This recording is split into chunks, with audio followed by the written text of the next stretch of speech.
हूं आपके साथ अदिति शाह। अगले महीने से अमेरिका के राष्ट्रपति डोनाल्ड ट्रंप भारत पर 100% टैरिफ लगाने जा रहे हैं। ये ऐलान उन्होंने खुद किया है, जिसे भारत के लिए बिल्कुल भी अच्छी खबर नहीं माना जा रहा है। डोनाल्ड ट्रंप इससे पहले कनाडा, मेक्सिको और चीन पर टैरिफ लगा चुके हैं। चीन पर 10% अतिरिक्त टैरिफ लागू हो चुका है, जबकि कनाडा और मेक्सिको पर 2 अप्रैल से टैरिफ लगाया जाएगा।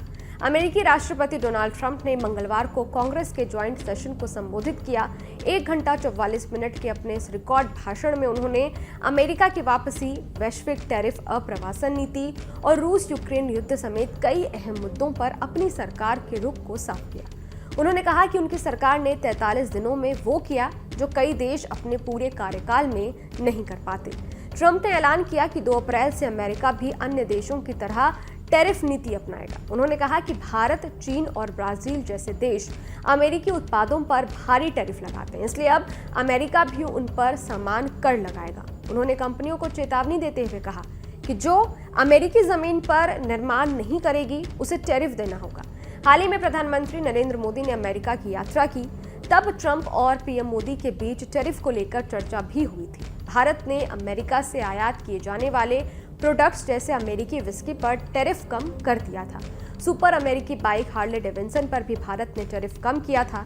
तब ऐसा लगा था कि भारत को ट्रंप की कड़ी टैरिफ पॉलिसी से राहत मिलेगी, लेकिन ऐसा होता नजर नहीं आ रहा है। ट्रंप ने टैरिफ का मसला एक बार फिर से छेड़ दिया है। ट्रंप ने 2 अप्रैल से जैसा को तैसा टैरिफ लगाने का ऐलान कर दिया, यानी कि रेसिप्रोकल टैरिफ। उन्होंने कहा है कि भारत हमसे 100% से ज्यादा टैरिफ वसूलता है। हम भी अगले महीने से ऐसा ही करने जा रहे हैं। इससे पहले एक प्रेस कॉन्फ्रेंस को संबोधित करते हुए डोनाल्ड ट्रंप ने कहा था, स्क्रोल, हम लोग जल्द ही रेसिप्रोकल टैरिफ लगाने जा रहे हैं। वो हम लोग पर चार्ज करते हैं, हम उन पर चार्ज करेंगे, चाहे वो कंपनी हो या एक देश जैसे कि चीन और इंडिया।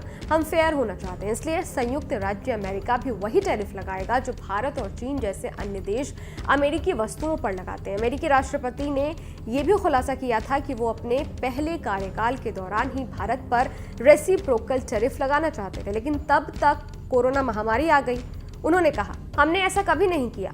हम कोविड महामारी आने से पहले ऐसा करने की तैयारी कर रहे थे। बता दें कि डोनाल्ड ट्रंप ने पहले भी कहा था कि भारत में टैरिफ स्ट्रक्चर सबसे ज्यादा है और इस देश में व्यापार करना काफी मुश्किल है। तब ट्रंप ने कहा था कि परंपरागत रूप से भारत इस मामले में सबसे ऊपर है। कुछ छोटे देश हैं जो वास्तव में इससे ज्यादा टैरिफ लगाते हैं, लेकिन भारत बहुत ज्यादा टैरिफ लगाता है। मुझे याद है जब हार्ले डेविडसन भारत में अपनी मोटर बाइक नहीं बेच पा रही थी, क्योंकि भारत में टैक्स बहुत ज्यादा था, टैरिफ बहुत ज्यादा था और हार्ले को वही निर्माण करने के लिए मजबूर होना पड़ा था। बता दें कि वित्त वर्ष 2023-24 में अमेरिका भारत का सबसे बड़ा निर्यात बाजार था, जो कुल निर्यात का लगभग 17.7% हिस्सा था। टैरिफ बढ़ने से भारतीय निर्यात में 3 से 3.5% तक की गिरावट का अनुमान लगाया जा रहा है। ये एक्सपर्ट अनुमान लगा रहे हैं। इससे विशेष रूप से अमेरिकी बाजार पर निर्भर छोटे और मझोले उद्यमों को नुकसान हो सकता है। इस खबर में फिलहाल इतना ही। इस वीडियो पर आपकी क्या राय है, कमेंट बॉक्स में जरूर बताइएगा। बाकी देश और दुनिया की तमाम खबरों के लिए देखते रहिए न्यूज़ नेशन, मेरे यानी अदिति शाह के साथ। शुक्रिया।